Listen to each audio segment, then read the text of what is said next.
Welcome to the fourth public installation of elected and appointed officers of the Chocolate Hills Masonic Lodge number 477 for the ensuing Masonic year 2025.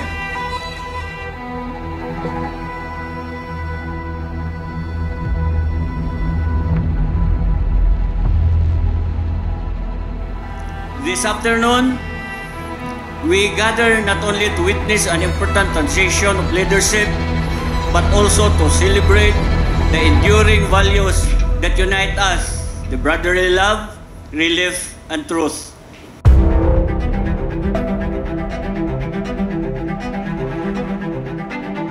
It is truly inspiring to see many brethren and friends, some traveling from near and far, all coming together to share on this momentous occasion.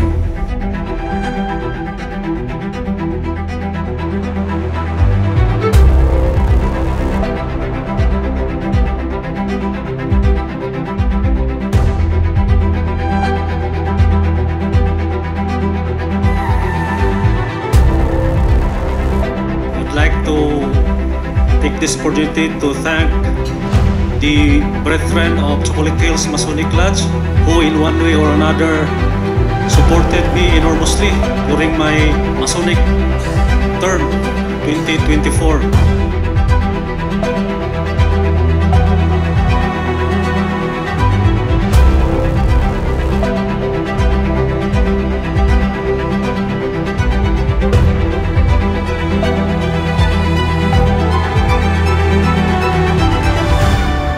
We continue to strengthen the bonds that connect us and uphold the values that define us. Once again, welcome, welcome, welcome.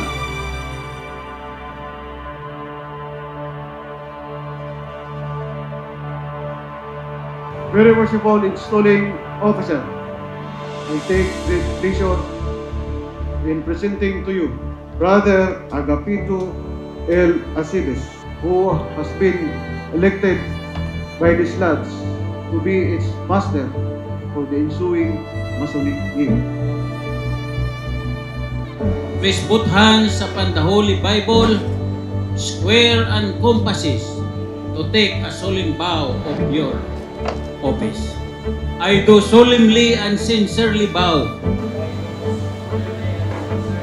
that I will maintain, support, and enforce the Constitution, edicts, laws, and regulations of the most worshipful Grand Lodge, of free and accepted missions of the Philippines, and the bylaws of my lodge, and will faithfully perform to the best of my ability all duties of my office to which I have been elected. So help me God. Amen.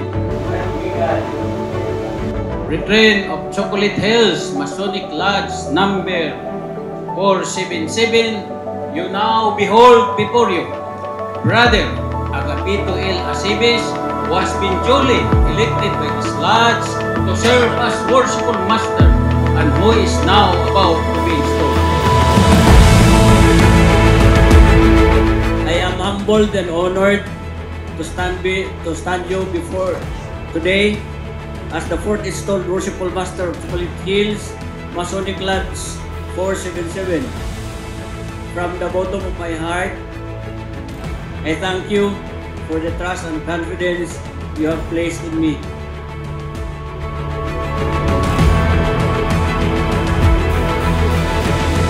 Brethren, we do not walk this journey alone.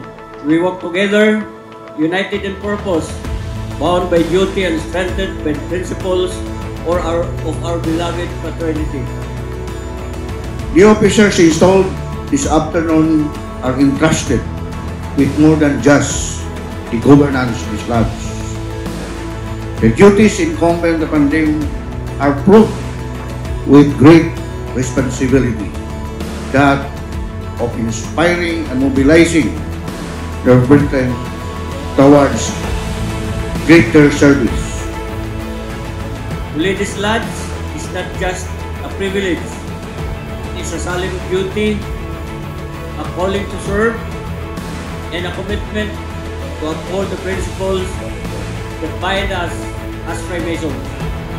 To the newly installed, elected, and appointed officers of Chocolate Hills Masonic Lodge number 477, I earnestly request you to embrace your position not as an officer, but as steward of service, not only for the interests of your brethren, but also for the improvement of your community. May the great architect bless us all with wisdom, strength, and harmony in all our endeavors. Congratulations once again to all, and may we have the most productive and fulfilling year ahead. So mote it be.